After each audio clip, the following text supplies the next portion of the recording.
nós precisamos realmente tratar a mediunidade de uma maneira mais natural, com mais amor, com mais compaixão, com mais respeito à pessoa do médium, aos seus desafios, às suas lutas, ao esforço que ele faz, à incompreensão que ele sofre, às dificuldades que ele enfrenta no curso do exercício da mediunidade, porque não é fácil. E muitas vezes as pessoas, na ânsia de defenderem a verdade, acabam faltando com a caridade.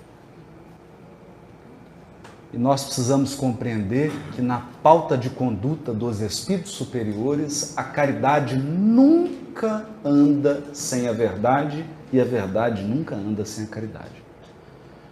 Portanto, podermos encontrar com os médiuns, conversarmos com eles, nos inteirarmos da sua vida, da sua história, de como o fenômeno desabrochou, dos desafios que ele enfrentou até que ele pudesse aceitar a faculdade mediúnica, até que ele pudesse lidar com os poderes mediúnicos, é para todos nós um motivo de enriquecimento espiritual.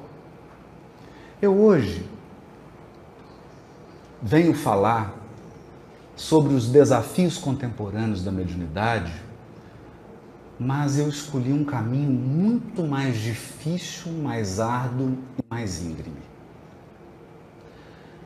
E me recordei aqui de Jesus, que sempre se dirigia a Jerusalém, seguindo as margens do Rio Jordão, a começar por Arbel, o monte à beira do lago de Genezaré, e ele então seguia pelas reentrâncias do vale, que era um caminho mais verde, com água, mais ameno, mas em determinada ocasião ele precisou passar pela Samaria, então fez o percurso mais difícil, passando por desertos, pela secura, pelo sol.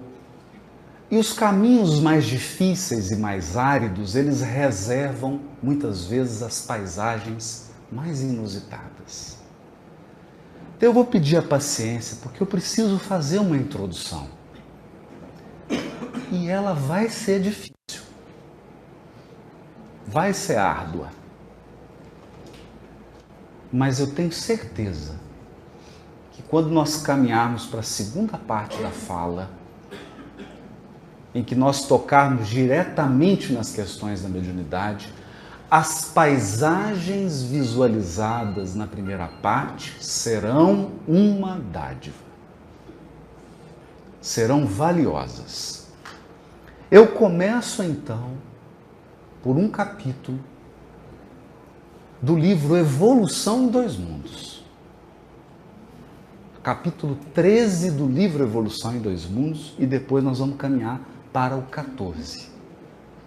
No capítulo 13 do livro Evolução em Dois Mundos, André Luiz fala sobre os fluidos. Vou citar também um texto de Allan Kardec, de março de 1868, na Revista Espírita, em que o codificador fala sobre infecções fluídicas.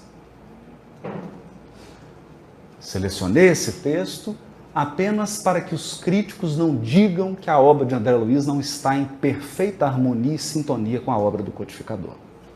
Então, fica a dica. O capítulo 13 do livro Evolução em Dois Mundos diz assim: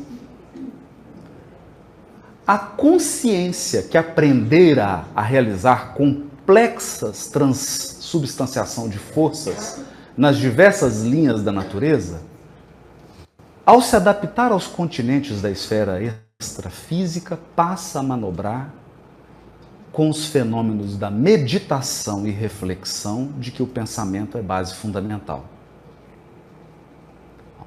Uma pequena introdução para nos dizer o seguinte: o princípio inteligente, aqui eu vou fazer uma abordagem de evolução espiritual para a gente entender a mediunidade.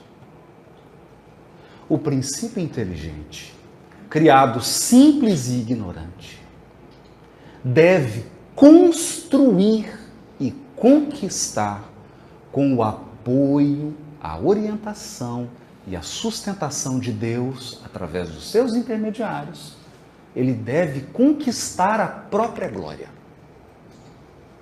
Passo a passo. Portanto, o Criador não nos presenteia com um órgão físico.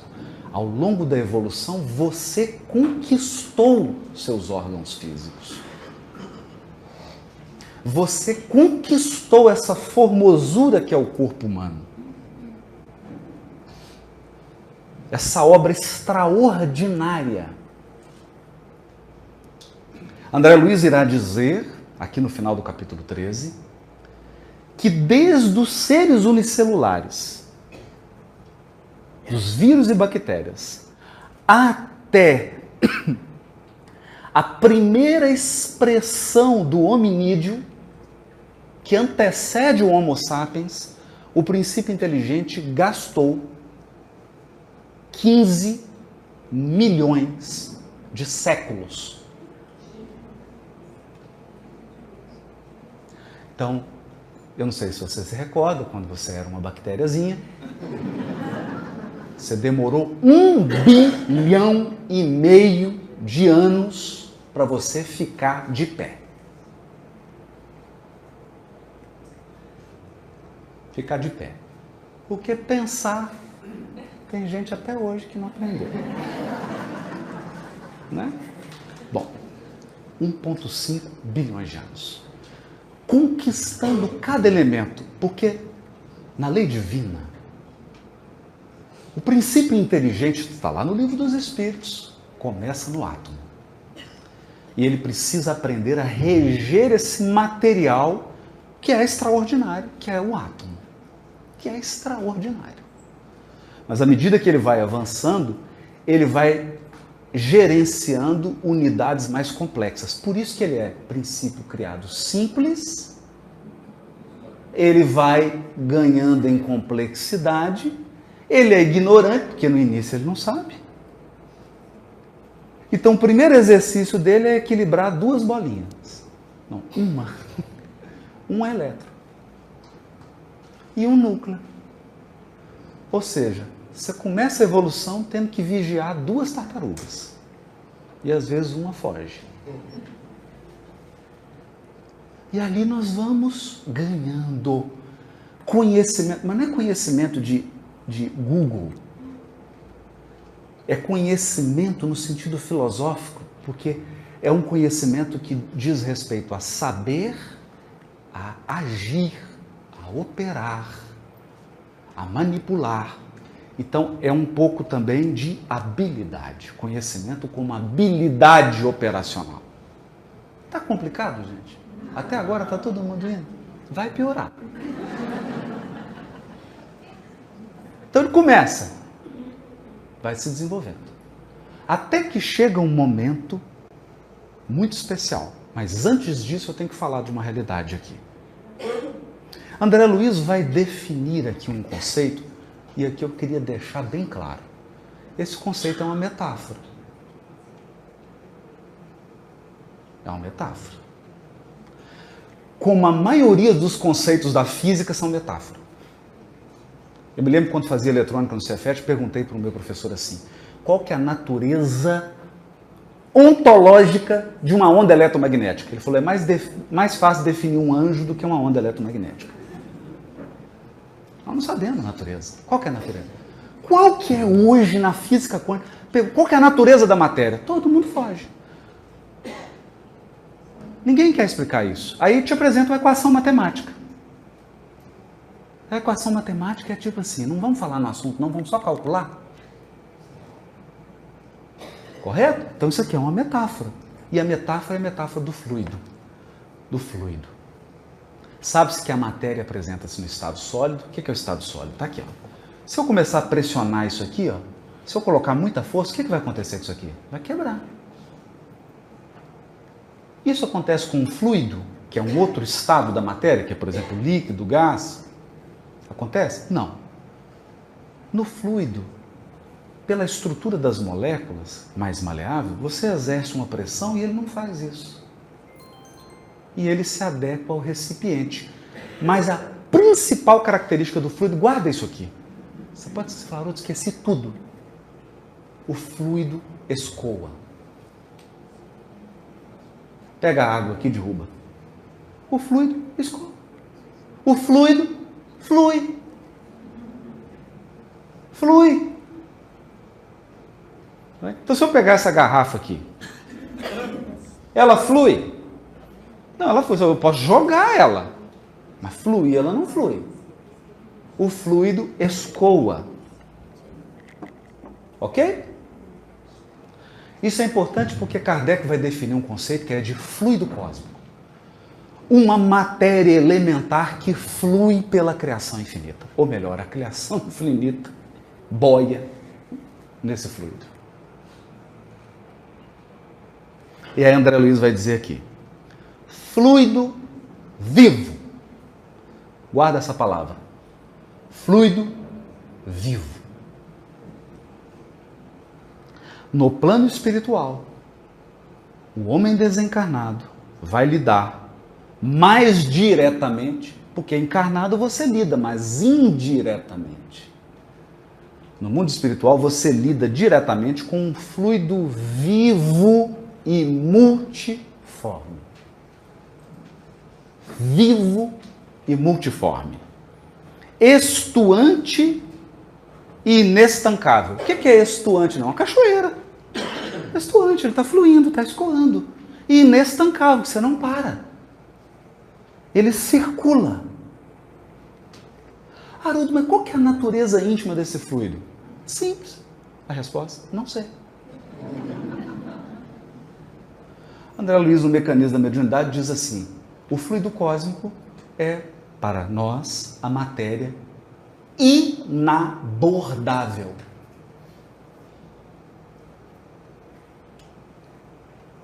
Inabordável é, por enquanto, espera. Ok? Mas o importante é que ele flui, estuante. Né? Então, olha só.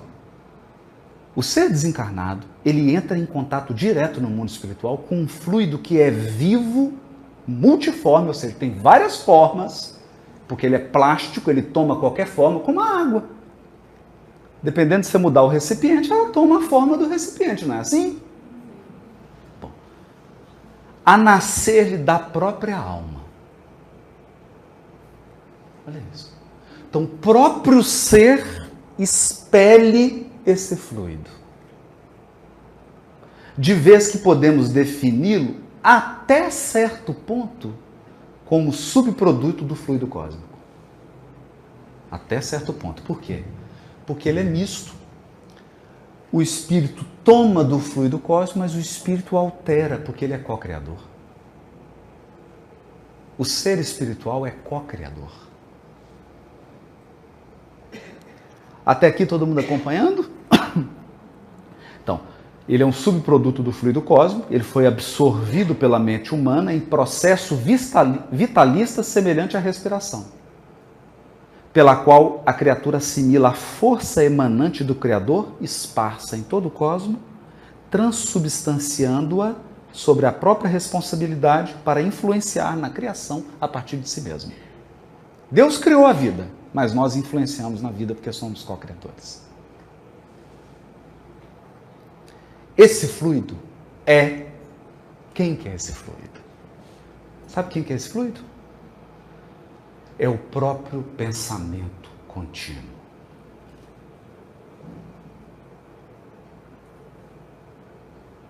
O pensamento é um fluido que o espírito emana dele. Ele modifica o fluido cósmico, que ele agrega algo que é dele. Que algo? Não sei. Quem chegar primeiro é espírito puro, conta no próximo seminário.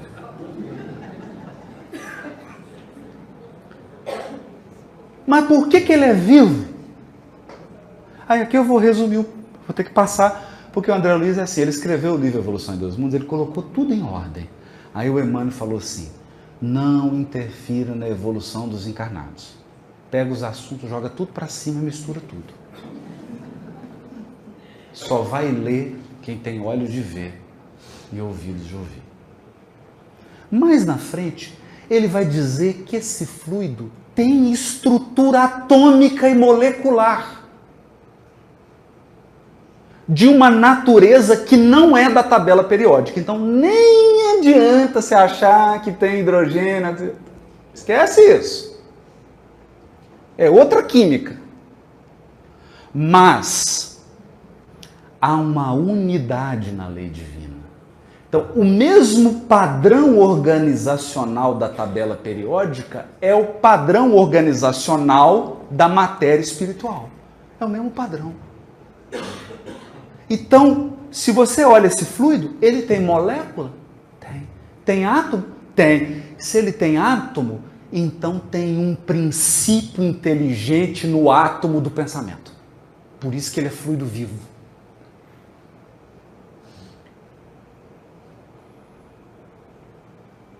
Ai, agora se assustou, né? Claro. Por que você acha que forma pensamento, sai andando e se mexendo? Aí ele continua. Eu estou simplificando bem.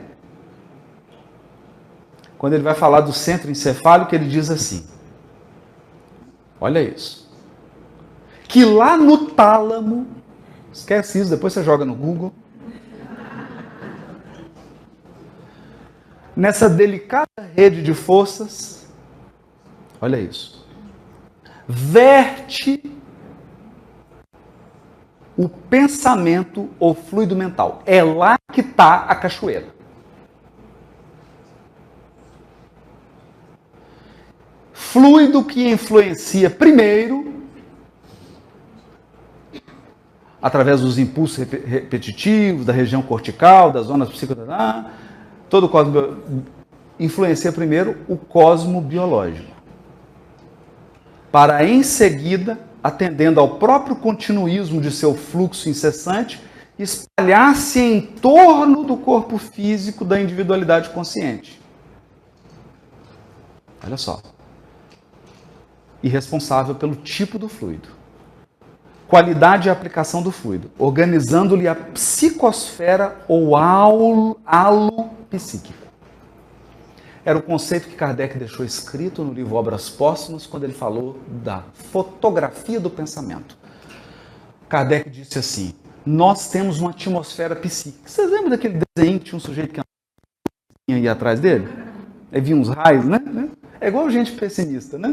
Ele vai andando assim, aquele temporal vai acompanhando ele. Nós transportamos, Kardec chamava de atmosfera psíquica, que era a linguagem da ciência da época.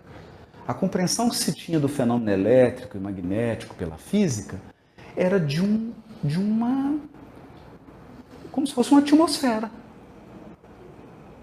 Então, em torno daquele núcleo ali, você tinha um campo de influência. Essa é a ideia. Então, em torno do tálamo, flui o pensamento, ele flui pelo corpo físico, forma um halo psíquico, qual ocorre com a chama de uma vela.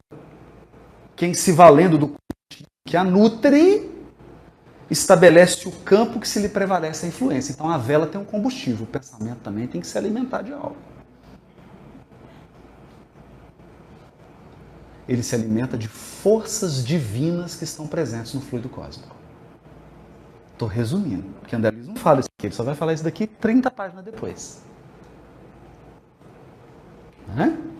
Esse fluido ou matéria mental tem a sua ponderabilidade e as suas propriedades quimio-eletromagnéticas específicas, definindo-se em unidades perfeitamente mensuráveis, qual acontece no sistema periódico dos elementos químicos do plano terrestre, compreendendo-se que em círculos da inteligência mais evoluída, surpreendentes combinações dos fatores conhecidos podem ser efetuadas com vistas a certos fins. Olha isso. Ou seja, lá nas inteligências superiores, eles efetuam combinações e criam elementos. Por quê? Porque são co-criadores em plano maior. Até aqui deu? Esse é o seu pensamento. Esse é o seu pensamento. Então, se você já teve gastrite nervosa, você sabe o que eu estou falando.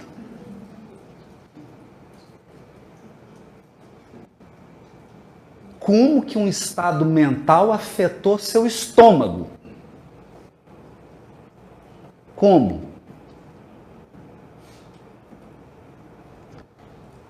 E se eu sou um médium vidente, eu olho para a criatura e eu vejo a atmosfera do pensamento dela, que tem cor, peso, cheiro. E ele vai falar isso aqui no Evolução e no Mecanismo da Mediunidade. Tem pensamento que fede.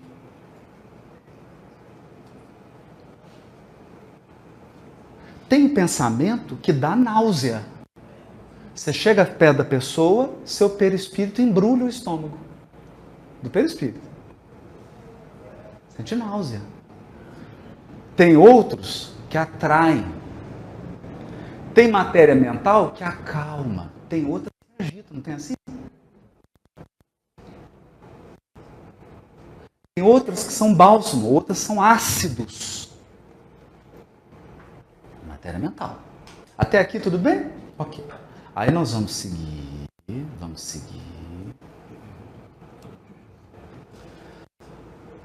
Lá no final do capítulo, o último item chamado Plasma Criador da Mente, André Luiz diz assim: é pelo fluido mental, com qualidades magnéticas de indução, que o progresso se faz notavelmente acelerado. Resumindo, somente quando o ser espiritual passou a ter pensamento contínuo e um fluxo incessante de pensamento, ele pôde entrar em contato com as esferas espirituais e ser influenciado por ela. E foi através disso que surgiu o progresso. Progresso em todos os setores da vida humana. Eu vou repetir isso. Todos os setores da vida humana. Aí eu vou entrando aqui. O capítulo 14 se chama Simbiose Espiritual.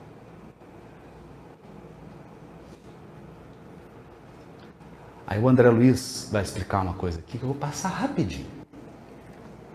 Rapidinho. Se tem uma coisa que um organismo vivo precisa é de nutriente. Correto? Todo mundo entende isso aqui porque já está chegando a hora do almoço, já tem gente doida para terminar a palestra. Nutriente. Tem seres que produzem o próprio nutriente. Não vou dar nome aqui científico, porque não vem ao caso. Autotróficos. E os heterotróficos ou alotróficos, que dependem do alimento dos outros. Mas vamos entender como é que é isso aqui? Vamos. Está aqui a plantinha. Ela tem uma estrutura nas células dela. Tem uma estrutura, que é a clorofila. Ela suga do solo H2O e suga da atmosfera CO2. Todo mundo lembra disso? Enem? Bonito, né? Como é que você junta água com CO2? O que você precisa para uma reação química? Sabe o que você precisa? Mesma coisa que você precisa para ligar um carro. Ignição. Energia. Onde que vem a energia? Do Sol. A luz são fótons, partículas mediadoras do campo eletromagnético. Ela capta o fóton. E o fóton é a bateria do celular. Ela capta o fóton, a energia que ela precisa, o que ela faz? Começa a reação química. Ela, repara isso, ela sugou água, pegou gás carbônico, captou a luz, fez a reação química. Final do processo, o que ela tem? oxigênio que ela libera e ela fica com o almoço. Coisa que todo mundo aqui aprecia. Glicose. É o saboroso chocolate. Não é? Aquele creme, ambrosia, arroz doce, não é? Cocada baiana, cocada no forno com sorvete de creme, não é?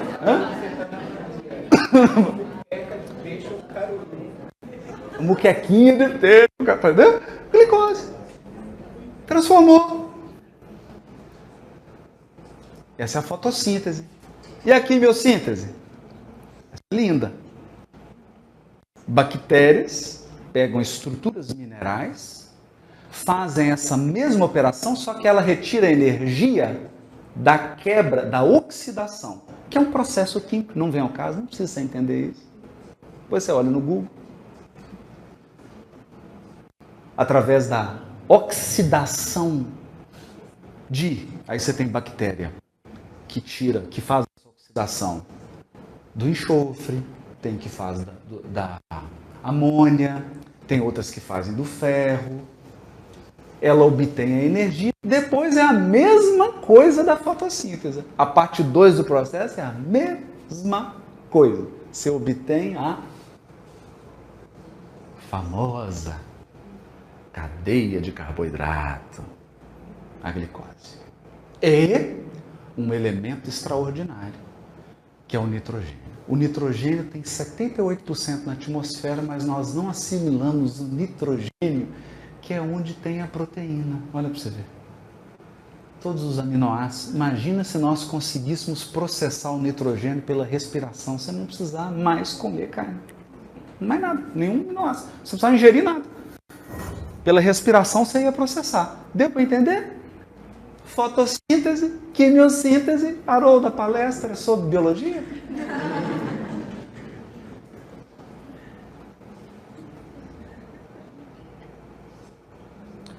É sobre biologia? Não. Segundo item do capítulo Simbiose Espiritual.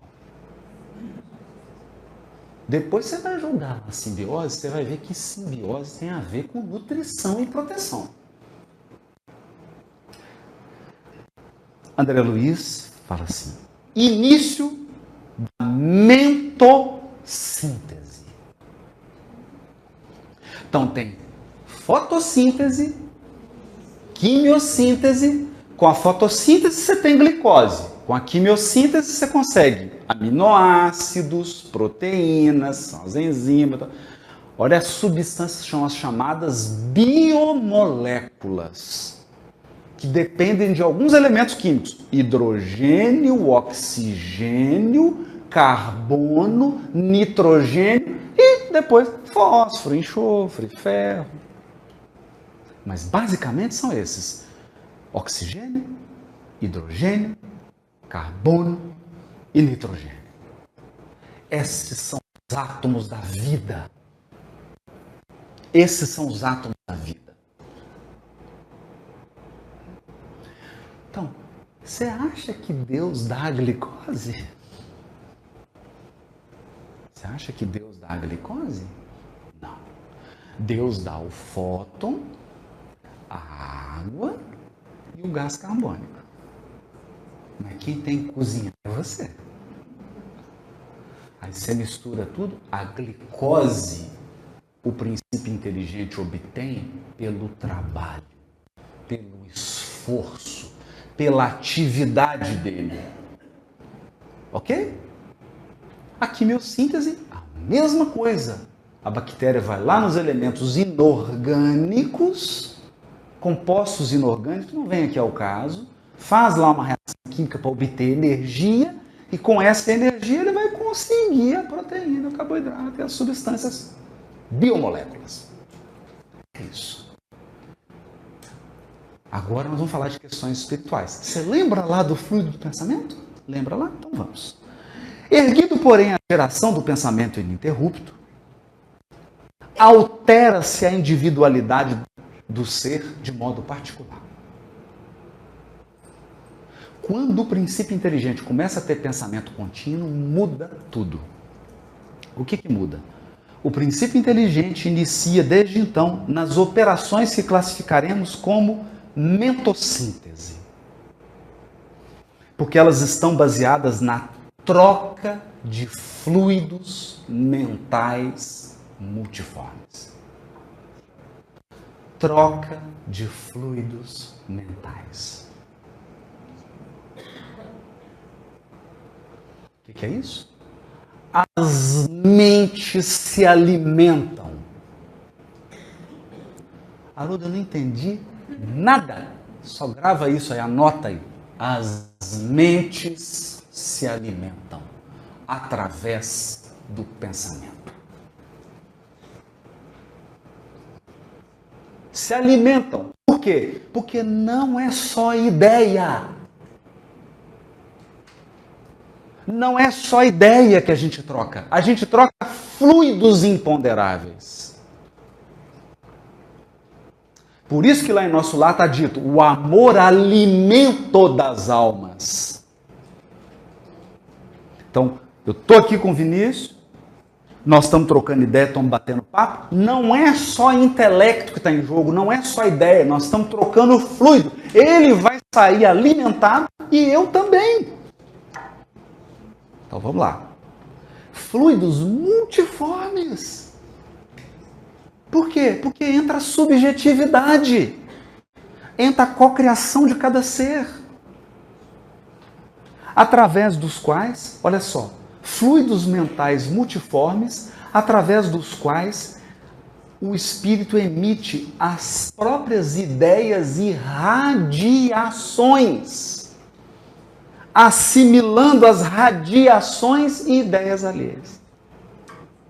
Não é? Tá ruim? Aí o André Luiz diz assim, o impulso que lhe surgiu na mente embrionária por interesse acidental de posse, ante a necessidade de alimento esporádico, é agora desejo consciente. Por quê? Lá na bactériazinha, você acha que a bactéria ficava assim, igual a gente? O que eu vou almoçar hoje? Aí você está almoçando e fala assim, o que eu vou jantar? A bactéria não tem isso, porque ela não tem pensamento contínuo. Então, na hora que surge a necessidade de alimento, ela pensa no alimento, vai lá e faz. Acabou o alimento, ela para de pensar. No ser que tem pensamento contínuo, você começa agora a ter um desejo consciente e permanente de se alimentar. Olha isso. E, sobretudo, o anseio genésico, instintivo, que lhe sobrepunha a vida normal em períodos curtos, que era o período do cio, converte-se agora em atração afetiva constante. Atração afetiva constante. Então, todo ser que chegou à condição do pensamento contínuo, ele tem necessidade de se nutrir espiritualmente e ele tem necessidade de atrair, de trocar energias sexuais permanentemente. Agora, não confunda energias sexuais com a sexualidade orgânica, são coisas completamente distintas. Eu posso trocar energias sexuais. Nós agora estamos trocando energias sexuais, que são fluidos nutritivos nascidos do afeto e da atração. Só que aqui é permanente. Então, o que era esporádico, pensa, por exemplo, no seu pet. A fêmeazinha. Ela tem necessidade de... Você já viu a fêmea, assim, colocando uma sainha para atrair o parceiro, dançando uma dancinha? Não. Porque ela, em períodos regulares, ela está... quando nós chegamos ao nosso estágio, essa atração e essa sede de nutriente espiritual é permanente. É por isso que você manda um zap. É por isso que você faz uma ligação. É por isso que você encontra com um amigo, dá um abraço nele, fala, tá com saudade de você. Ok? A morte física interrompe as construções no terreno da propriedade do afeto. Olha isso. A morte física tira o que você possui e tira o afeto. Para quê? Para provocar um processo evolutivo. É para isso que a gente desencarna e perde as pessoas amadas. Não é maldade. É renovação. E ele continua. Épocas numerosas são empregadas para que o homem senhoreie o corpo espiritual nos ciclos da consciência mais ampla. Então, o que o André Luiz está dizendo? Quando eu chego no mundo espiritual, eu agora não tenho só um corpo físico, eu tenho um corpo espiritual que se alimenta de afeto. E quando os seres espirituais conversam, eles não trocam só ideias e imagens, eles trocam fluidos. Aí alguém vai chegar assim, mas isso é André Luiz, não é Kardec. É? Então tá. Então tá bom. Allan Kardec, Revista Espírita, março de 1868, artigo intitulado Infecções Fluídicas. É Kardec. É o Corão. Certas afecções, mesmo muito graves e passadas ao estado crônico, não têm como causa primeira a alteração das moléculas orgânicas. Olha isso. Mas a presença de um mau fluido que, a bem dizer, as desagrega, perturbando a sua economia. Rinite, sinusite, gastroenterite, o tanto de infecção, você acha que foi orgânico e foi mau fluido. Ah, mas eu não concordo com isso. Discute com o Kardec. Sucede aqui como num relógio. Olha a metáfora do Kardec, genial, metáfora de educador. Sucede como num relógio, em que todas as peças estão em bom estado, mas cujo movimento é parado ou desregulado pela poeira. O relógio está perfeito. Aí você leva no relojoeiro e fala assim, qual que é o problema do relógio? Ele, higiene. Limpar. Tem que trocar nada, o relógio está perfeito. Poeira. Aí chega a pessoa aqui no centro e fala, estou com algum problema físico? Não. Algum problema orgânico? Não. Então qual que é o meu problema? Higiene espiritual. Olha isso. Fluidos. Aí Kardec continua. No final, aí ele vai, é lindo esse texto, gente, vale a pena ler, tá? Eu vou ler só o finalzinho aqui, porque eu preciso dar sequência. Essa teoria pode assim resumir. Aí o Kardec vai resumir. Quando o mal exige a reparação de órgãos alterados, necessariamente a cura é lenta e requer uma ação contínua. Ok? Danificou a flora intestinal? Não adianta você vir aqui tomar passe só. Tem que ter uma ação, mano. Mas vai ter uma... Bom, se tiver uma materialização e o espírito materializar antibiótico, aí tudo bem. Mas tem que ter uma ação orgânica, porque tem peças danificadas. Agora, uma ação contínua. E um fluido de qualidade especial.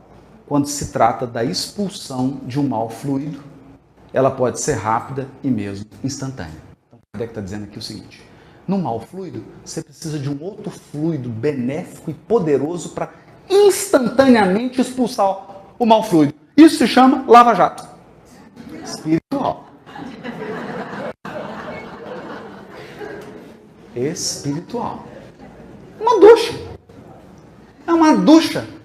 Faz assim, não é? Esse artigo é interessante porque o Kardec diz assim: como é que eu pego infecção fluídica? Visitando casa de quem só tem pensamento negativo. Cuidado. Entrou, faz uma prece, protege. Você pode visitar a pessoa e sair infectada. Aí a gente fala para a pessoa: amigo, tem que orar, tem que meditar, tem que acerenar a mente, tem que conectar. Isso é a mesma coisa de dizer para uma criança: tem que escovar dente, tem que tomar banho, tem que lavar a roupa, tem que fazer higiene. É isso. Maus fluidos. Aqui, então, ok? Ou seja, o que André Luiz está dizendo aqui está em perfeita harmonia com Kardec. Perfeita harmonia. Mas vamos prosseguir. André Luiz diz assim: épocas numerosas são empregadas para que o homem senhoreie o corpo espiritual nos círculos de consciência mais ampla, porque, como deve compreender por si o caminho em que se conduzirá para a glória divina, cabe também debitar a si mesmo os bens e os males, as alegrias e as dores da caminhada. Aí ele continua dizendo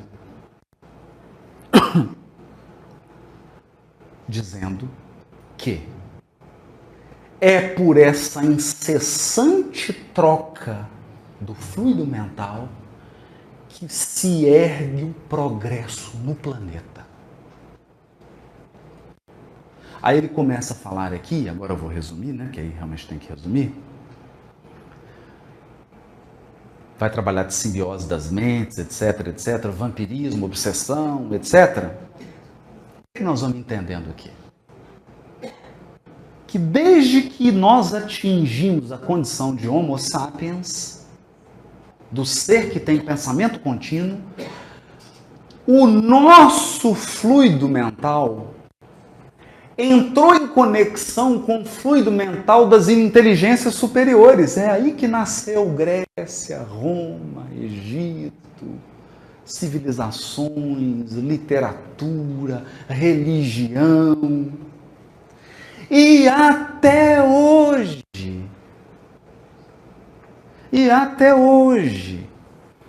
Então agora eu vou caminhar por uma historinha para resumir essa parte difícil. A gente pode respirar. Agora vai. Agora é mais tranquilo, tá bom? Agora é mais tranquilo. Nos domínios da mediunidade, capítulo 15, André Luiz, Hilário Silva e o orientador Aulus. Mal recomeçávamos a avançar, quando passou por nós uma ambulância em marcha vagarosa, sirenando forte para abrir caminho.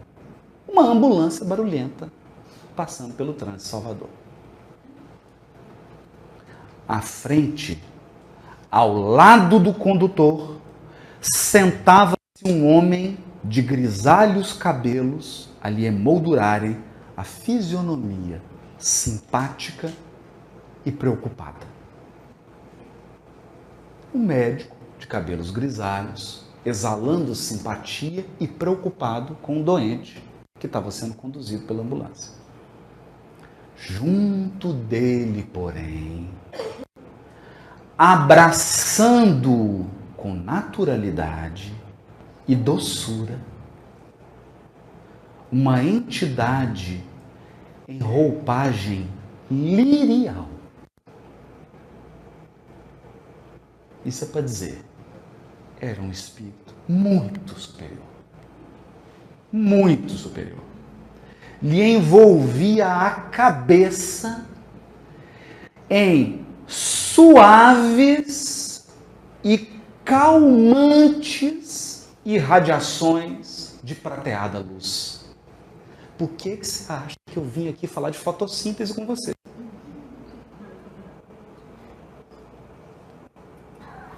Por que você acha que eu gastei tempo aqui falando para você de fotossíntese? O que essa entidade está fazendo aqui? Está jogando luz prateada sobre a cabeça desse médico. Só que, porque tem gente que acha que mediunidade é transmissão de ideia. Isso é telégrafo. Isso é WhatsApp. Não vai só ideia. Não vai só imagem. Vai fluido. Vai energias imponderáveis. Mas o que é? Não sei.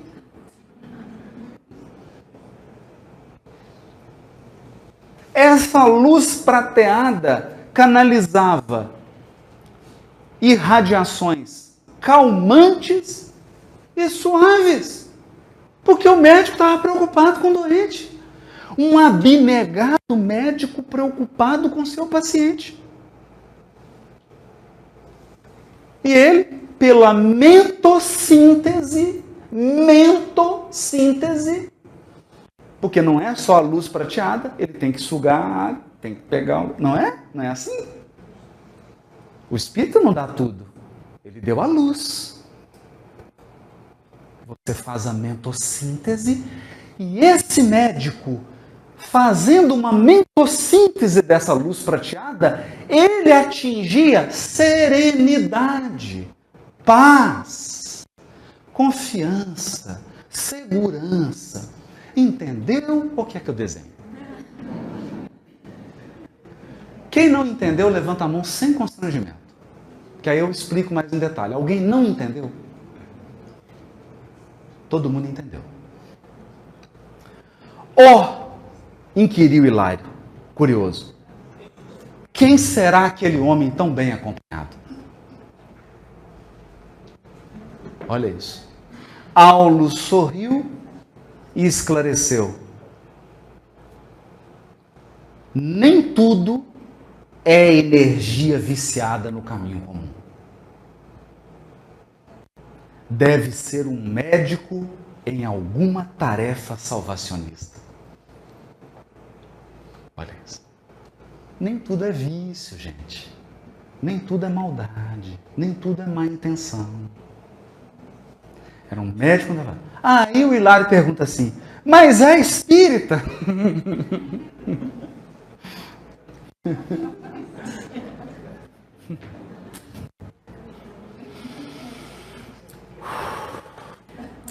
Com todo o respeito que devemos ao Espiritismo, é imperioso lembrar que a bênção do Senhor pode descer sobre qualquer expressão religiosa, ou seja, não é espírita. Afirmou o orientador com expressivo olhar de tolerância. Deve ser, antes de tudo, um profissional humanitário e generoso. Por seus hábitos de ajudar o próximo, se fez credor do auxílio que recebe. Então essa é a primeira reflexão que eu quero falar hoje sobre mediunidade na contemporaneidade.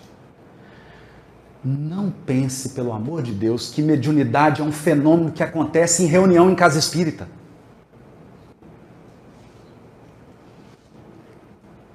Mediunidade não é um fenômeno que se restringe a uma sala preparada em casa espírita. Isso é um equívoco. E nem pense que é o dirigente ou o presidente do centro espírita que controla a mediunidade. Porque quem estava irradiando raios prateados, dourados, sobre a cabeça desse médico, era a entidade, não era o presidente da casa espírita. Porque esse médico nem espírita era.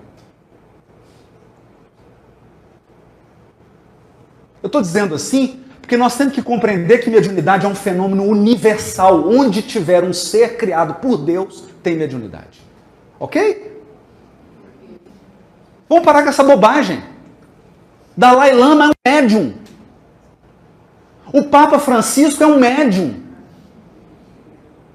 Quantas entidades você acha que estão lá na cabeça do Papa Francisco, emanando irradiações luminosas para aquela alma iluminada? É a primeira reflexão. Porque senão nós vamos correr um risco de achar que nós, 1,5 milhão de pessoas, vamos salvar 8 bilhões. O espírito bravo foi embora.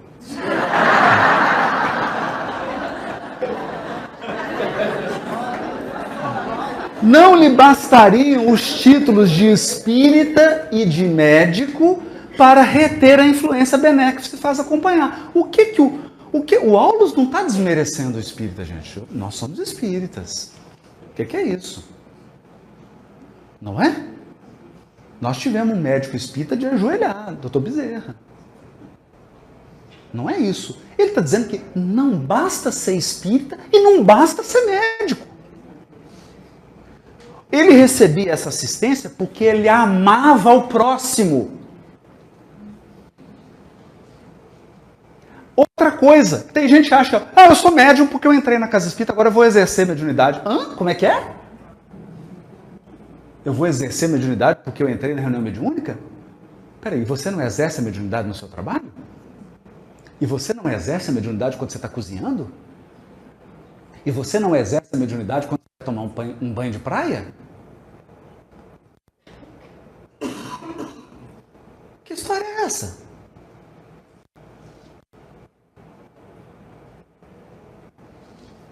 Que história é essa? Onde há fluido mental estuando, há seres inteligentes trocando pensamentos, ideias e fluidos em todos os quadrantes do planeta. Isso é mediunidade. Mediunidade é intercâmbio. E nós intercambiamos não só ideias, nós intercambiamos energias. E é por isso que o trabalho no bem sustenta a alma. Porque quando você ajuda alguém, o sorriso dela nutre a sua alma por 1 ano. Emmanuel, certa vez, chegou perto do Chico e percebeu que o Chico estava muito triste, muito esgotado. Esgotamento mesmo. E Emmanuel disse para ele, você precisa repor suas energias. Vamos lá para os bairros carentes de Uberaba, que a sua energia vai ser reposta. Aí o Chico saiu naquelas caravanas que ele ia e começou e atende uma aqui, conversa com aqui, voltou, estava saindo até faísca. Perceberam? Por quê? Porque recebeu fluidos imponderáveis. Pelo amor de Deus, pensa nisso. Pensa nisso. Você está dentro do seu quarto, conversando com a sua mulher, com o seu marido, você acha que está sozinho. Você acha que a sua mente está sozinha. Você não tem ideia das energias e das conexões mentais que você está estabelecendo. E não fica pensando ingenuamente que a entidade está dentro do seu quarto, não. Porque ela pode estar aqui em Salvador e você em Belo Horizonte. Porque a velocidade, a luz, dá 8 voltas do planeta Terra em 1 segundo. O pensamento é mais rápido que a luz. Então, se o espírito estiver em Salvador, ele vai e volta em Belo Horizonte mais de 40 vezes com o pensamento. Em 1 segundo. Ele não precisa estar do seu lado. Não precisa. Tem espíritos lá no Brau, quietinhos lá no sofá. Tem umas regiões lá no Brau. Sofá, salinha e tal. E controla.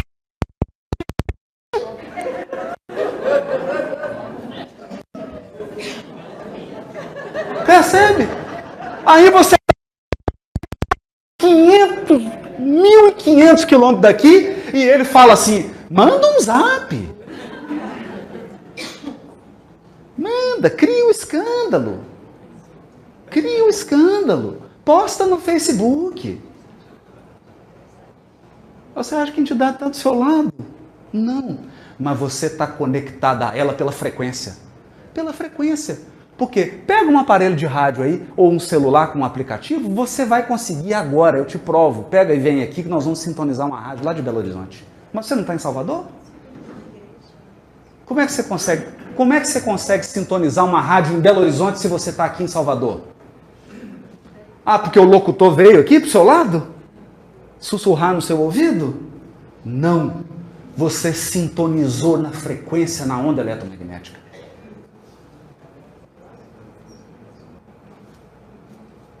As pessoas não entendem isso. Elas acham que assim, para eu sintonizar o pensamento de Paulo, Paulo tem que vir para Salvador.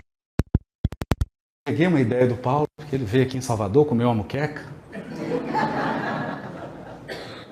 Basta o Paulo emitir uma onda mental e ela chega em todos nós aqui. Você acha que o Cristo governa o planeta como, meu Deus? Você acha que é como? Como que você acha que é? Eu vou dizer para você. Cristo Consolador, Evangelho segundo o Espiritismo. Eu, jardineiro das almas,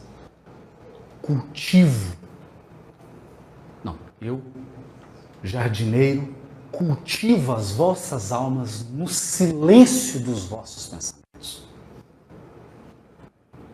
É isso que o Espírito de Verdade diz. O Espírito de Verdade diz assim, eu estou dentro de você, observando a sementinha, tudo, você não está nem sabendo que eu estou aí. Só passando a ressonância magnética em você. Percebeu? Então, o que eu queria aqui transmitir é que mediunidade não é do espiritismo. Mediunidade é uma força da natureza. Mediunidade é uma força da natureza. Onde tem pensamento, a conexão e simbiose. E aqui tem um estudo maravilhoso, porque o André Luiz examina no reino biológico todos os tipos de simbiose. Aí, quando você chega no mundo espiritual, você começa a dizer para a pessoa assim, ó, tem uma entidade que está em simbiose. Meu Deus, nossa, tem um espírito. Mas, gente, o fenômeno é o mesmo que ocorre nas plantas. A mesma simbiose que ocorre no reino animal, no reino vegetal, é a mesma que ocorre entre mentes. Então ele começa a citar aqui, inclusive dá nomes técnicos. Eu não vou fazer isso porque não vem ao caso. Os tipos de simbiose, de parasitismo. Porque na simbiose, um pega algo, mas dá em troca. E no parasitismo? Eu só sugo. Então, o que é o parasitismo espiritual? A entidade está aí só sugando sua energia. Só sugando. Só sugando. É o vampirismo. Está sugando. E você? Gostando. Por quê? Porque por questões que Freud explica, há prazer nesse tipo de situação. Quantos sentem prazer no pessimismo? A pessoa fala assim, oi, está tudo bem? Graças a Deus, não.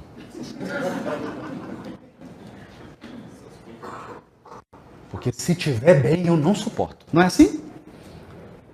Tem casal que se parar de brigar, separa. Porque não tem mais motivo para estar junto. Não é? O alimento. O alimento, os alimentos.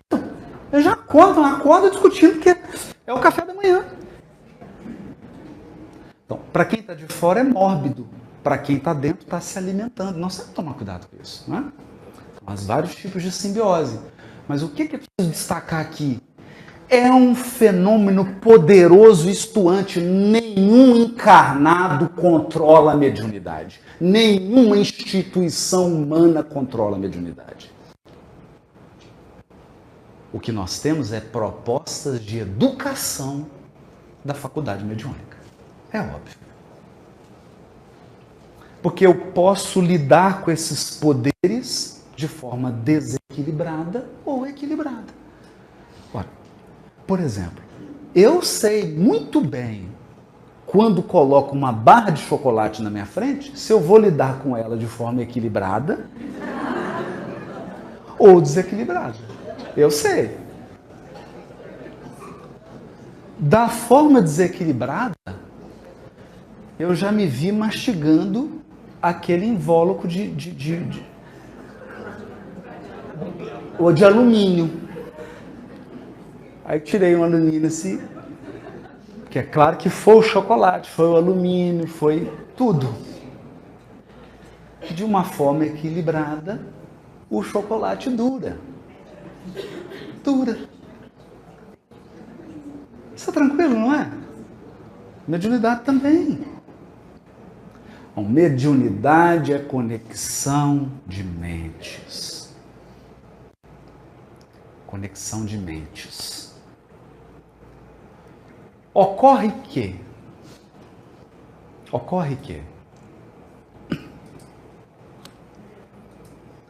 justifica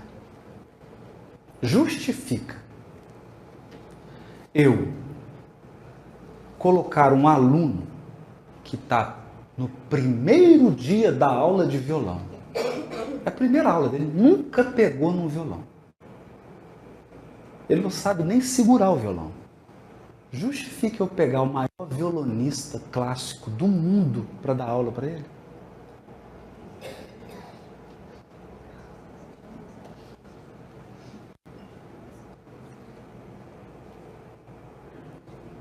Não.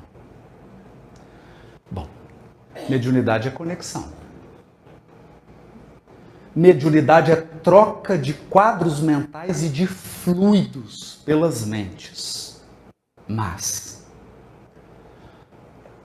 a qualidade das entidades com as quais você entrará em contato dependem do teor da sua moralidade.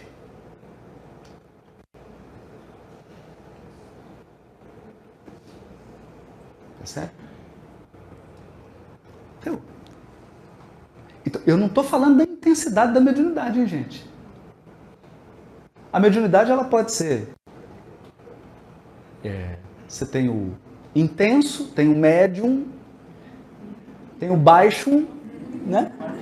Médium, alto, um grande, né? Tem vários? Isso não depende de elevação moral, porque as pessoas acham assim, quando elas estão diante de uma mediunidade intensa, elas falam, um espírito superior. Oh, meu Jesus! Não tem nada a ver uma coisa com a outra. O que vai determinar a sintonia do médium é um padrão moral. Com relação a padrão moral, nós não conhecemos outro código universal mais perfeito do que o Evangelho. Eu estou falando do padrão moral. Por quê? Porque o André Luiz, e ele faz isso no mecanismo da mediunidade, eu poderia chegar aqui e fazer uma projeção, nós vamos ficar aqui, quase ninguém ia entender nada. Por exemplo, a mágoa e o rancor têm um teor ácido. Um pH ácido. E pH ácido pode contribuir para algumas doenças que se proliferam no meio ácido. Então, a mágoa e o rancor alimentados a longo prazo podem ocasionar doenças de problemas celulares, de multiplicação. Eu não estou dizendo que todo problema de multiplicação celular é decorrente de mágoa. Ok, gente? Não é assim. Não é? Porque existe também o débito, existe o karma, existem questões hereditárias que estão na pauta kármica. Então, vamos com calma. Mas, se você não tem nada na sua pauta kármica para enfrentar um problema de saúde vinculado a uma patogenia dessa qualidade, mas você se entregou a um processo de mágoa, de ódio, você pode desenvolver. Porque esse pensamento, ele tem um fluido infectante, infeccioso, e ele infecciona não só você. infecciona quem está em contato com você. É por isso que o Cristo recomendou o perdão, porque o perdão é um padrão moral para libertar você, não quem te feriu. Quem liberta a pessoa que te feriu é a lei de causa e efeito. É a justiça divina, não é você. O perdão nos liberta. E nós vamos examinar uma série de coisas. A fé, a confiança. Por quê? Se você começa a ficar com muito medo e muita ansiedade, você entra numa sobreexcitação da sua matéria mental, você começa a destruir tudo. Tem muitos médiuns aqui que sabem disso. Você está muito ansioso, carro não dá partida, celular começa a falhar, computador começa a dar falha. Os médicos ficam tudo quietinhos. Não é assim? Por quê? O negócio ganha uma densidade que chega até a afetar, principalmente objetos elétricos. Eletromagnéticos. Afeta. Afeta. Mas se afetou a sua televisão, imagina o seu cérebro. Então, por que o Cristo pedia que nós nos recolhêssemos a um aposento íntimo e orássemos em segredo àquele que vê em segredo? Por quê? Para serenar nossa matéria mental, para serenar nossa mente, para aurir força. Aurir força, gente, é de verdade. É de verdade. Nós recebemos energias imponderáveis que quem não recebe, e quando você compara quem está recebendo com quem não está recebendo, você vê a diferença nítida.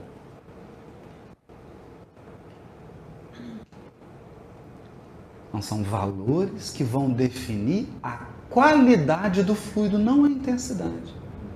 Qualidade. Pois bem, qual que é a reflexão que nós fazemos então? A reflexão que está no capítulo Associação do livro Pensamento e Vida. Se o homem comum pudesse contemplar com os olhos da carne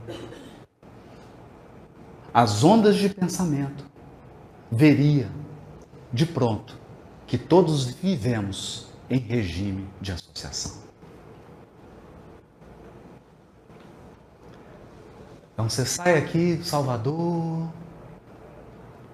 Se a gente pudesse contemplar, você ia ver uma mente e ia perceber a matéria mental dele conectada a várias outras mentes no planeta. A ponto de Emmanuel dizer assim no Pensamento e Vida: a tristeza que você sente aqui te conecta com toda a tristeza dos tristes da Terra.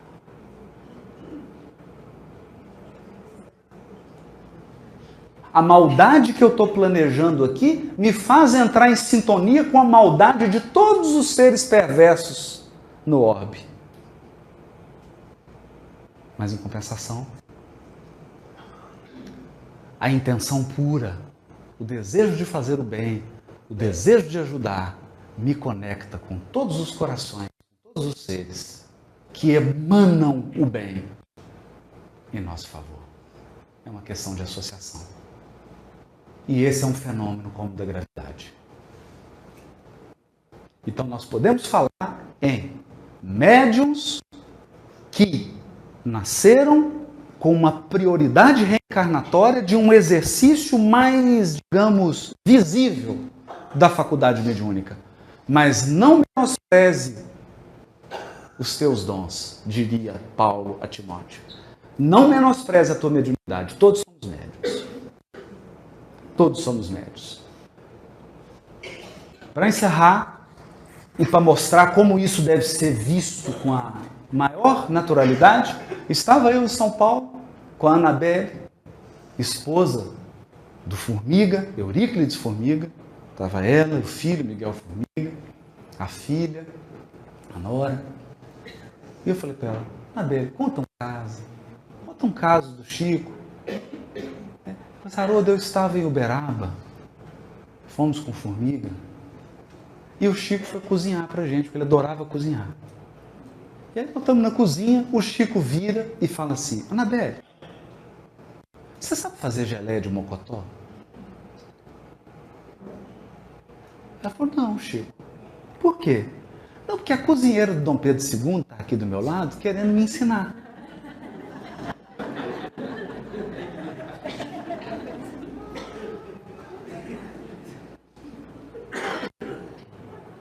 A cozinheira do Dom Pedro II. Foi lá fazer um geleia de mocotó. Perceberam? Porque as almas interagem. As almas se conectam. Elas trocam valores incessantemente. E para encerrar, eu vou dar meu depoimento. Você quer ver um local bacana para você sentir influência espiritual assim forte? Para quem não está acostumado, hospital. Principalmente quando você é o internado. Porque o seu organismo está debilitado, então a força que o organismo físico tem de tamponar a sua expressão espiritual, ela diminui. Ou seja, você começa a perceber mais. E aí você nota a rede de assistência espiritual que aquele ambiente recebe por conta das almas devotadas ao bem que agem em todos os quadrantes. Você percebe. Mas há um caso no livro Sexo e Destino que me comoveu. Quando Pedro Neves entrou numa boate de strip, porque o genro dele estava lá, ele ficou tão irritado, porque a filha estava morrendo de câncer, e vocês entenderam. Ele ficou tão irritado, ele aplicava passe e orientava as pessoas em nosso lar há 20 anos. Quando ele entra e vê o genro, ele começa a esmurrar o genro. Ele perdeu o controle. E uma senhora, uma entidade, dentro da boate, vai lá socorrer o Pedro Neves.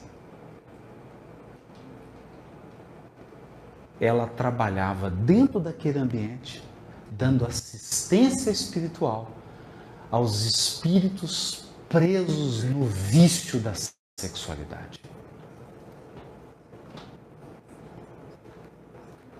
Essa tarefa ninguém quer, Florença. Imagina, não é? Aquela senhora chega assim: ô Clarence, eu quero uma tarefa. Nós temos uma lá em Salvador para você. É uma instituição. Você vai prestar apoio espiritual. É o grupo Sheila, Clarence? Não!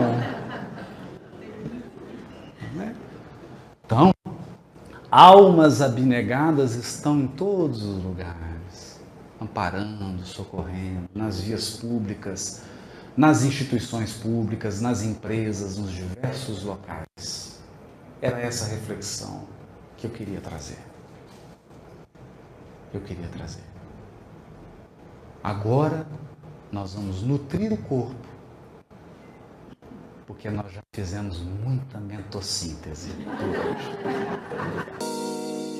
Nesta exposição de Haroldo Dutra Dias, somos convidados a refletir sobre a mediunidade, o fluido mental e a sintonia espiritual como realidades vivas que estruturam nossas relações com o mundo invisível.